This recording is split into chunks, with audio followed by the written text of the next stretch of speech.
What's going on, guys? Jamie here, back again with another episode, and this one is going to be slightly different only because I've already recorded the footage that you can see on screen, but the audio didn't record.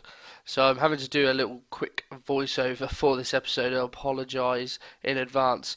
But yeah, as you can see on screen, we're just having a quick review of the Champions League table as it stands heading into the last game against Monaco. We are top on 10. Napoli are behind us with a point on 9. Monaco are on 7. So it would take a monumental collapse for us not to progress into the next round. Just a quick review of the fixtures we played since the last episode. The 1-0 win against Arsenal, a very good result. Sergio getting the goal in that one. The game against Stoke, now they stuck 10 men behind the ball all game. And in the second minute they had a free kick which Edison saved, but he couldn't hold on to it. And Joe Allen was there to pick up the pieces and put it in. This made it extremely hard to break them down, and it didn't help when De Bruyne got himself sent off for a two-footed tackle on the half hour. And then with 2 minutes to go, the cruelest of own goals, Fernandinho with a long shot from the edge of the area, hit Darren Fletcher. Butland had already dived, he'd already committed, and the ball ended up going straight in the other corner. So we definitely deserved to get something out of the game, even though we were down to 10 men. And yeah, cruel, but deserved nonetheless. And then in the last game, a 1-0 win away against struggling West Brom. They had just sacked Tony Pulis. I was a bit disappointed that it was only a 1-0 win, but we got the goal in the end. 12 minutes, Raheem Sterling. It was a good goal. And we find ourselves 8 points behind Man United. The gap is getting bigger and bigger. So, you know, I wouldn't say the race is over yet. Still a long way to go. But with each episode, it seems to be getting harder and harder to catch them. Anyway, then, if we have a look at today's team, we have Edison in goal, a back three of Kompany, Otamendi and Victor Ruiz. They've been playing well in recent weeks. Stones is back available, but these three have been playing well, so I didn't want to change it. The two wing-backs, are Danilo and Alex Telles. The midfield two of Fernandinho and David Silva. In the advanced positions, we've got Bernardo Silva, who's been on fire recently, and Lionel Shakespeare, and then Sergio, that man up top. A big game then. We've played well throughout the group stage, obviously, apart from that loss to Napoli. But I wanted a big performance and a big win to ensure that we qualified first, that we had an advantage being the seeded team, so that we would avoid some of the bigger guys in the knockout round. Anyway, let's have a look at what happened. Right then, I remember the result of this game, but I can't remember exactly how it pans out, so some of this will actually still be quite fresh. I think I remember what happens here. Yeah, I remember doing the commentary and I was rabbiting on about something, and I didn't pay much attention to the highlight, because normally the first highlight just peters out into nothingness, but David Silva actually put us ahead in about 20 seconds, so as you can see, we've made a great start. It's exactly what we wanted. I know one thing actually that I did say in this commentary as well is that at this point Sergio had just signed a new contract, which was massive. PSG had become interested, and he had pulled me aside to say about the interest in PSG. So I was glad that he committed to a new contract and that he is going to be sticking around. Anyway, we get the ball here. Aguero pushes forward, plays a good ball out wide to Danilo. Inside to Bernardo and to Aguero, and that's a great finish. He's found the gap between the defenders, and he has finished expertly. So 2-0 up after 20 minutes. Exactly what we wanted.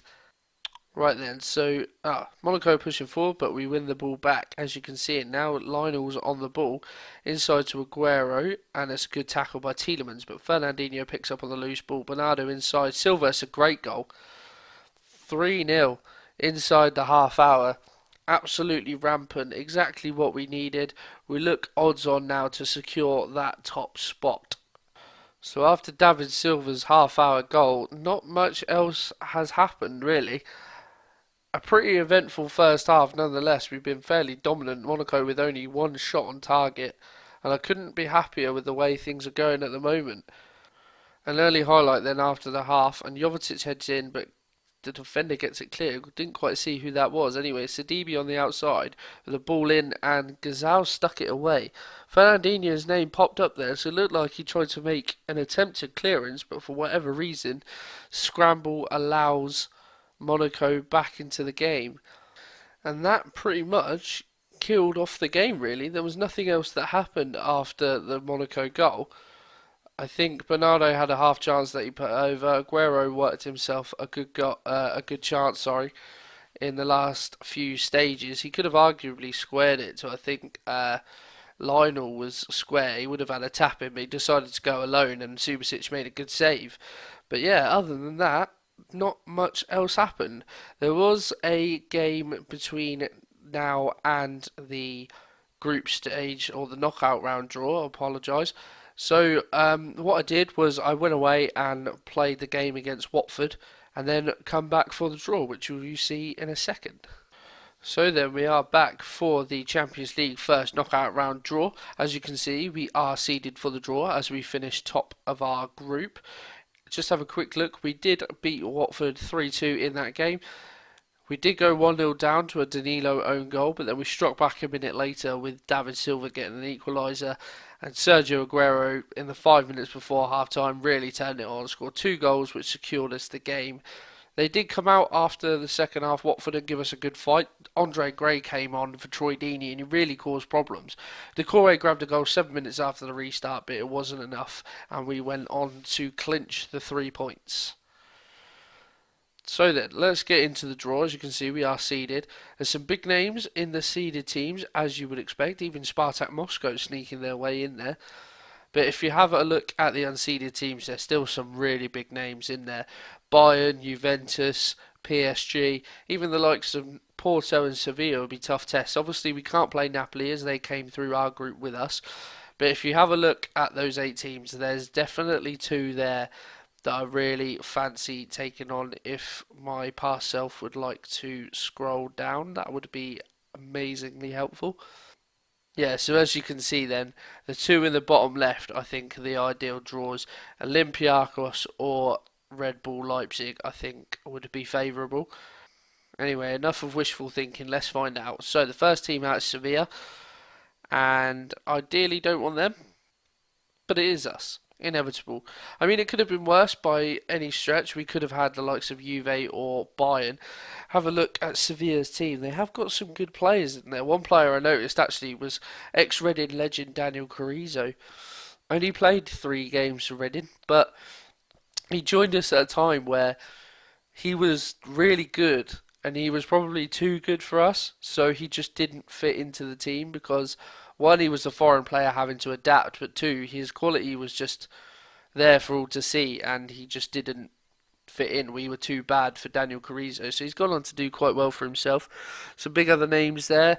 Ever Banega, he's been around a bit. Nolito, Muriel, likes of Ben Yedder and Crone Deli on the bench as well. So Sevilla are going to be a difficult test for sure, but I still fancy us to progress past the first knockout round. You have a look at some of the other ties. Juve Atleti is a massive draw. Madrid against Leipzig should be fun. Bayern Munich against Liverpool. And Man United against Olympiacos that you can see at the bottom there. So United's lucky run in Europe continues.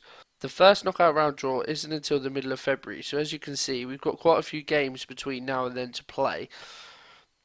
But I will endeavour to get that done as quickly as possible. But yeah, the next episode will be a double header. We will upload both legs of the Sevilla tie. And I think that is going to round us up for today's episode. So if you have enjoyed it, pop a like on there for me. Subscribe to the channel if you're new and you want to stick around for more content. And I'll speak to you guys later.